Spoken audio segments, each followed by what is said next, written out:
Good evening to everyone. Live IPO के YouTube channel में आप लोगों का स्वागत है। चलिए बात कर लेते हैं निफ्टी 50 के बारे में कि निफ्टी 50 में हम कल किस तरह से ट्रेड करेंगे और हमारा क्या ट्रेडिंग प्लानिंग होना चाहिए, राइट। देखिए, अगर आपने हमारा प्रीवियस वीडियो नहीं देखा तो उसको भी एक बार ज़रूर देखना, क्योंकि उसके अंदर हमने क्या डिस्कस किया था वो भी मैं आपको यहाँ पर एक छोटा सा मैं रिव्यू दे देता हूँ।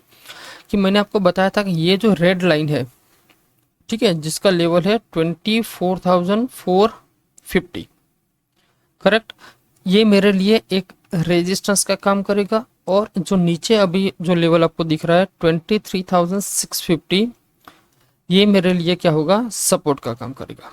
ये मैंने वीकली के बेसिस के ऊपर मैंने आपको ऑलरेडी मैंने फ्राइडे को भी मैंने बता दिया था कि ये लेवल के आसपास मार्केट मूवमेंट कर सकता है।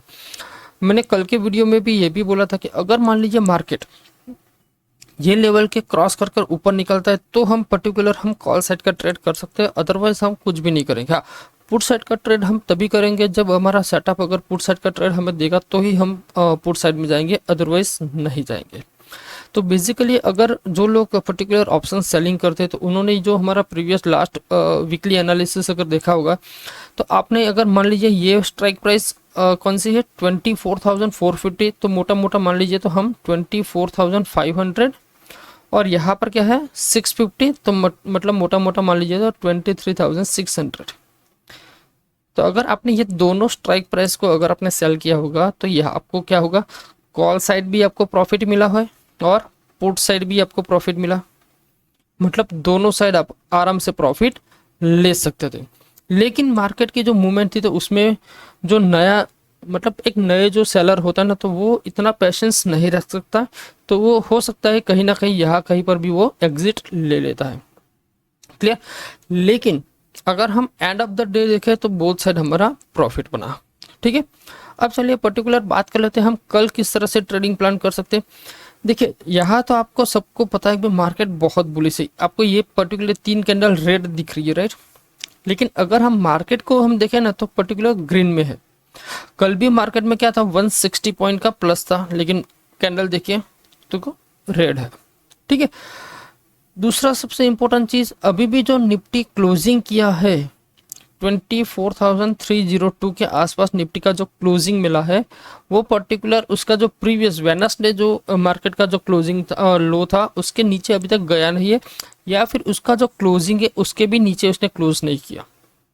इसका मतलब ये होता है कि निफ्टी में अभी कोई ऐसा बेरिश जोन नहीं है। हाँ, हो सकता है यहाँ पर एक छोटी मोटी सी प्रॉफिट बुकिंग हो सकती है, लेकिन दूसरा सबसे इंपॉर्टेंट चीज़ क्या होता है कि जो मार्केट में जो वॉलेटिलिटी जो होती है ना, तो वो डिपेंड्स करता है इंडिया विक्स के ऊपर। अब इंडिया विक्स की हम वैल्यू देखेंगे तो 12.86 अभी चल रहा है, राइट। अब 12.86 मतलब एक न्यूट्रल जोन में, न्यूट्रल जोन में इसका मतलब हुआ कि मार्केट में अब कोई इतनी ज़्यादा वॉलेटिलिटी नहीं है, मार्केट बहुत ही शांत मूवमेंट में ही मूवमेंट करेगा, या तो वो अप साइड या डाउन साइड जो भी होगा एकदम धीरे धीरे धीरे धीरे ही चलेगा। ऐसा नहीं कि वो सडनली 100-150 पॉइंट प्लस हो गया या 100-150 पॉइंट माइनस हो गया, वो अब मूवमेंट आपको कम देखने को मिल सकती है, ठीक है, ओके।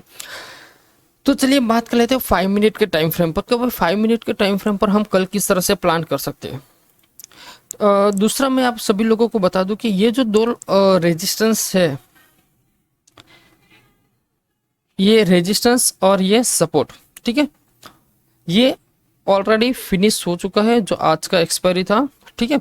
अब ये जो नया लेवल जो निकल के आएगा वो मैं आपको ऑलरेडी मिडनाइट पे या तो टुमारो मॉर्निंग में मैं आपको अपडेट कर दूंगा कि अब आने वाले वीक के अंदर हमारे लिए रेजिस्टेंस कौन सा हो सकता है और सपोर्ट कौन सा हो सकता है, करेक्ट, ओके। अब बात करते हैं कल हम प्लान क्या कर सकते हैं।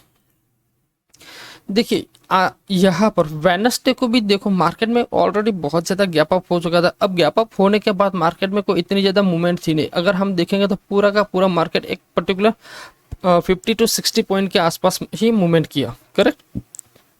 सेम आज भी देखो मार्केट गैप अप खुला, ऊपर गया नीचे आया, ठीक है, ये एक मूवमेंट दिया, ये दूसरी मूवमेंट दी। उसके बाद अगर पूरा दिन देखोगे तो आपको कोई इतनी ज़्यादा कोई मूवमेंट यहाँ पर मिली नहीं है। तो अगर मार्केट की मूवमेंट में हम देखेंगे तो on an average 80 to 85% cases में मार्केट ऐसा ही रहता है साइडवेज, क्लियर। अब हमारे लिए इंपॉर्टेंस क्या हो गया, कब हम किस तरह से ट्रेड करेंगे? देखो, कॉल साइड अगर आपको ट्रेड करना है तो मैं आपको डेफिनेटली बोलूँगा कि अगर जब तक पर्टिकुलर यह हाई के ऊपर अगर मार्केट नहीं निकलता, आप कॉल में एंट्री अभी मत कीजिए, क्योंकि कॉल में रिस्क रिवॉर्ड हम मेंटेन करेंगे ना तो अभी भी हमारे फेवरेबल में नहीं है, क्योंकि हमें कॉल में अगर एंट्री लेनी है तो फिर हमें हमारा एसएल बहुत बड़ा रखना पड़ेगा, और ऑप्शन ट्रेडिंग में एसएल बड़ा रखना मतलब खुदकुशी करने का समान होता है, ठीक है।